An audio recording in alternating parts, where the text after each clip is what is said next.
if you could have another Unit B51, the traffic here is awful.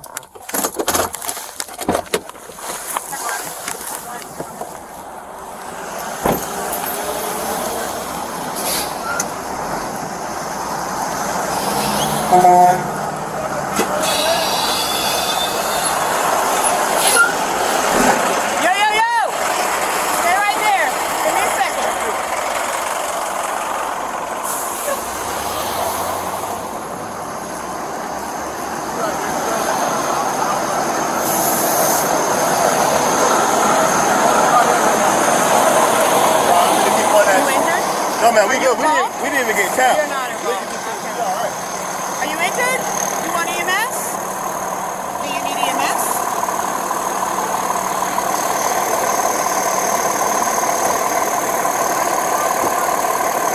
Okay. Do you need EMS? Are they injured? Do you need medical? Okay. Give me just a second then. One no. Wait a minute. You're not important. Wait. 65 to 28.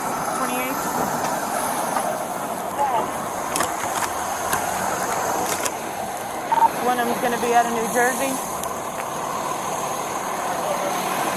D. David 96. R. Robert. B. Boy R. Robert. If you can. The next one's going to be out of Florida. L. Lincoln. E. Edward and Mary.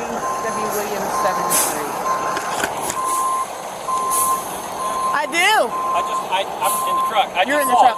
Okay. Do you want to pull? I don't know yet. I'm trying to get people out of the middle of the road. Do you want You want FHP to call you? Come on. You want FHP to call you, or do you want to stick around? I wanted to talk to somebody from FHP. No. They took my number. That way. You can only go that way. I'm sorry. Go ahead. I gave them a statement over the phone. Oh, you did? Yeah. Okay. Send an FHP, right. Okay. As long as you gave the phone number to FHP, you're free to go. Give me just a second, though. I need to get these big trucks around you. Does you need a priority or a 133 EMI. No, I don't need priority.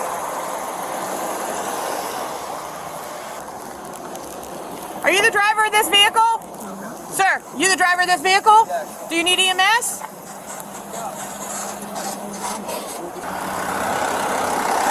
North 33, can you assure that FHP has this already? I know.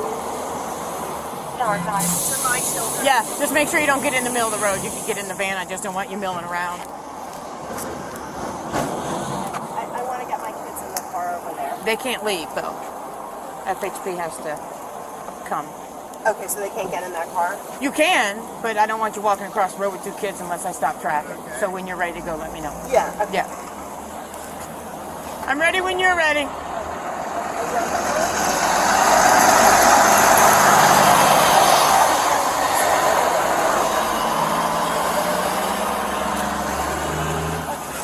There was two trucks parked here, so I'm parked way back there, and people want to turn here because I can't shut it off. Yeah.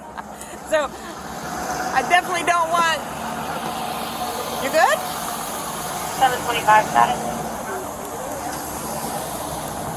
811. There you go.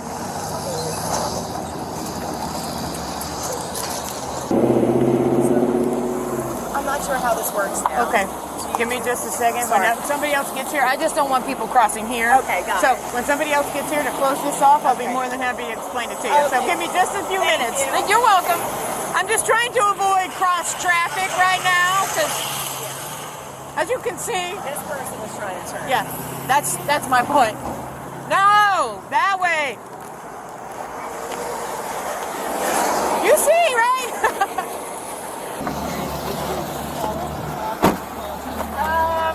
Hold on just a second. Are you taking this or are you waiting on FHP? I mean, we can start working on it. Let's do it. No, I didn't say we. You know me in the track system. Oh, you're by Yeah, yourself. I'm by All right. myself. Yeah. Oh, all right, I got you. No injuries? No injuries. No injuries. An off-duty medic stopped and talked to her. There was two kids in the back seat. She's the nanny for her. they're in that vehicle. Okay. And the other guy is sort of like milling around his door over there. I just asked him not to get into traffic. And nobody's hurt.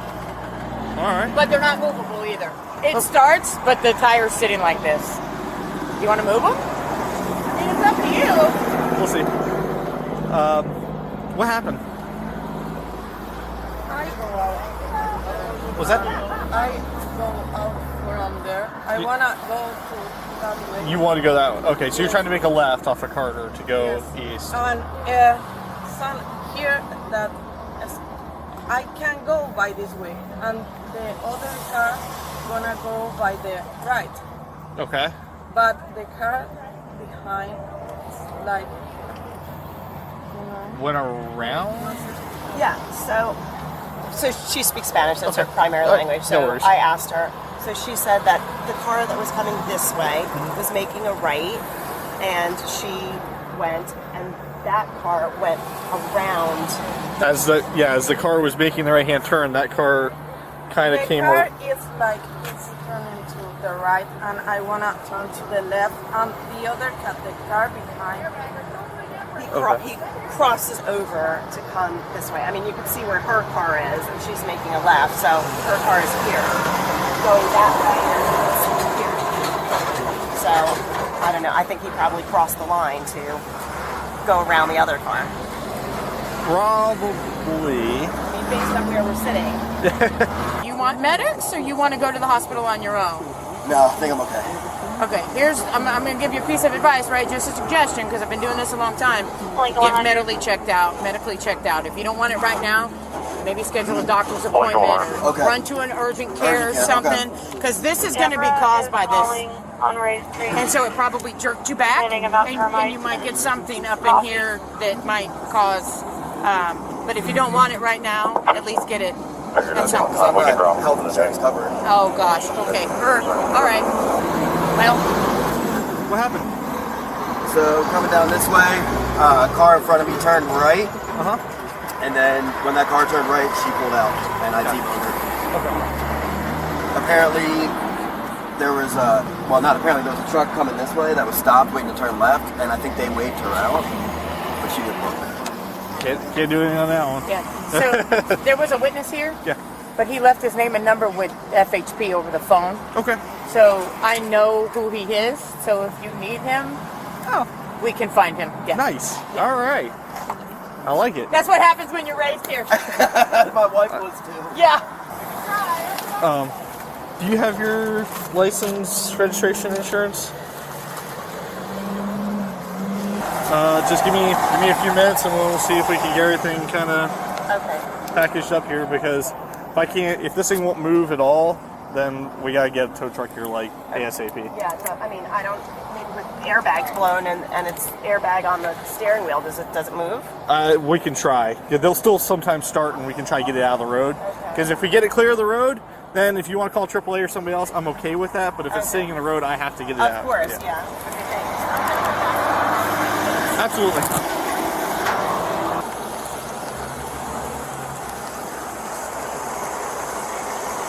Much easier that way. Thank you.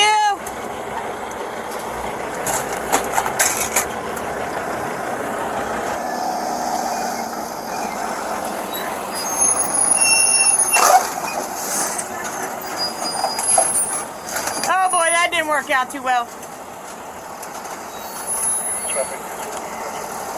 What are you doing? What are you doing? What are you doing? No! I don't care! The answer's no! Okay. Can you give me your driver's license? Yes, it is. What? Do you not see this blue truck?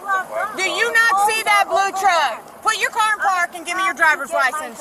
Put your car in park and give me your driver's license. Waiting at the freaking bus stop. I don't care. We got blue lights and people's safety for a reason. I live right Put your there. car in park.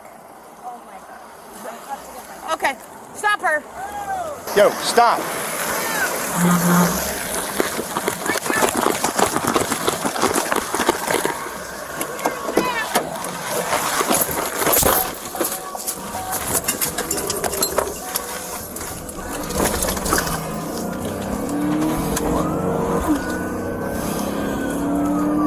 ahead. Florida 991 boy. Queen X-ray zebra. Be at Moon Sail and Burial Coast. White.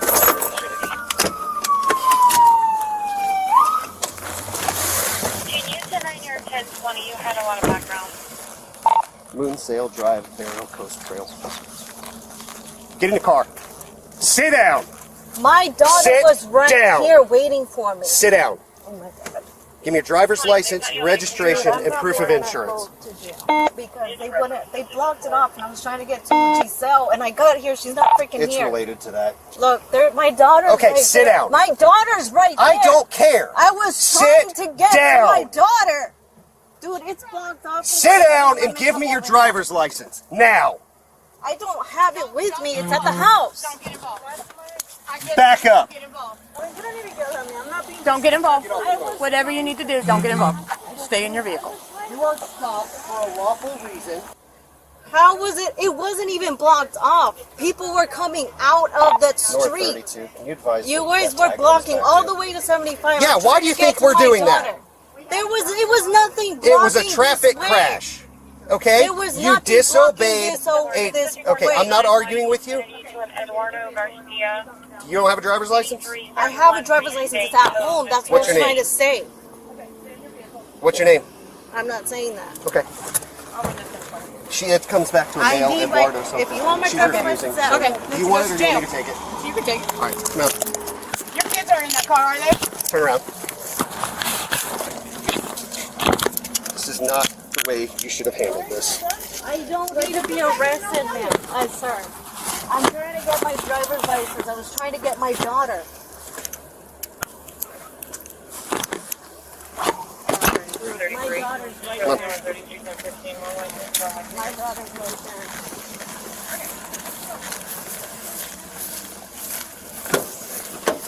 Do you have anything in your pockets? Yes. What do you I have? don't know. What, my keys.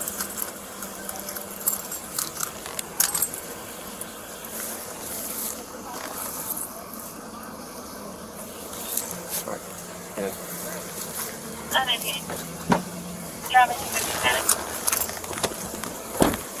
Okay. So, per Florida statute, when we stop you, you have to give us certain documents, and she's refusing. So, unfortunately for her, that's violation, and that's a jailable offense. I don't know.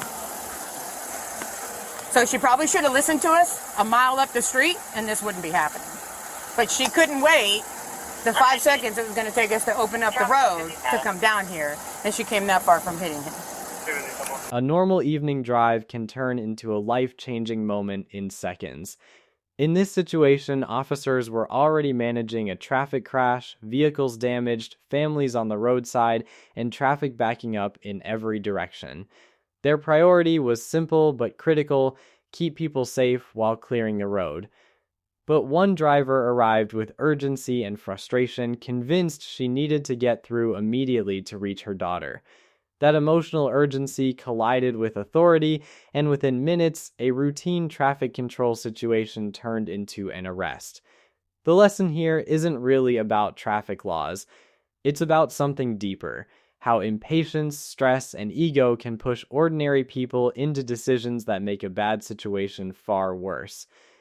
At the beginning of the incident, around 000050, the officer demonstrates exactly what good crisis management looks like. His focus isn't blame, it's safety. He checks if anyone needs medical attention, asks about injuries, and works to keep people from standing in traffic. You hear him guiding drivers, managing witnesses, and coordinating with other units. That's calm prioritization under pressure. When multiple things are happening at once, injured people, blocked roads, confused drivers, the best response is to slow the moment down and focus on the next safe step. That approach continues as the officer speaks with the drivers involved in the crash. He offers practical advice about medical checks, explains what might happen with injuries later, and calmly gathers information. Nothing dramatic, just methodical problem solving. But then the dynamic changes. Around 00903, another driver approaches the scene and ignores the controlled area. Instead of stopping when directed, she keeps moving. The officer immediately shifts tone, not aggressive, but firm. Put your car in park and give me your driver's license. This moment matters more than it might seem. It's the first clear turning point. From a psychological perspective, something very common is happening here. When people feel rushed or emotionally charged, like believing their child needs them immediately, the brain enters what psychologists call threat mode. Logic narrows. The goal becomes immediate relief from stress. In that state, instructions from authority can feel like obstacles instead of safety measures.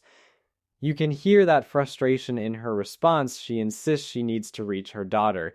And honestly, most of us understand that instinct. When family is involved, emotions spike quickly. But here's the catch. Stress doesn't cancel consequences. Instead of slowing down and cooperating, the driver continues arguing and refuses to provide identification. That's the second turning point. Because once a lawful stop happens, refusing basic identification escalates the situation legally. What could have been a brief delay now becomes a criminal violation. The officers repeatedly explain the issue. The road was blocked due to a crash. Everyone else was waiting. But in moments of high emotion, people often fall into what psychologists call the exception bias, the belief that their situation is uniquely urgent and the rules shouldn't apply to them. You've probably felt this before in smaller ways, sitting in traffic and thinking, why is everyone driving so slow, or feeling the urge to cut around a line because you're in a hurry. In our minds, our urgency feels bigger than the system around us, but systems, especially safety systems, depend on cooperation. By the time the officer explains the full sequence around 0015 Thounded, the situation has already spiraled. Driving around a barricade, nearly hitting an officer, refusing identification, each decision stacks on top of the last like dominoes. None of those moments alone guaranteed an arrest, but together they built momentum toward it. And that's the uncomfortable truth about conflict. Escalation usually isn't one big mistake. It's a series of small ones. Here's what this means for you. If you ever find yourself in a tense situation with authority, whether it's police, security, or even a workplace supervisor, your emotional state becomes the most important factor. Not your argument, not your explanation, your emotional control. If you feel urgency rising, your heart racing, your voice getting louder, pause for just 3 seconds. 3 seconds of breathing can interrupt the stress response and bring logic back online. If an officer or authority figure gives a direct instruction, comply first, clarify second. Cooperation doesn't mean you're admitting fault, it means you're preventing escalation. And if you believe something is unfair, remember this simple principle: there is always a better time to argue than during the crisis itself. Conflict is like quicksand. The harder you thrash emotionally, the deeper you sink. Look, we've all had moments where frustration almost pushed us too far. Traffic, stress, family worries, it piles up. But emotional intelligence isn't about never feeling anger or urgency. It's about choosing not to let those feelings make decisions for you. Because in situations like this, the real difference between a minor inconvenience and a criminal charge often comes down to one simple skill: the ability to pause. So the next time you feel that surge of "I don't have time for this," ask yourself something important. Are you reacting to the moment or making a choice your future self will regret?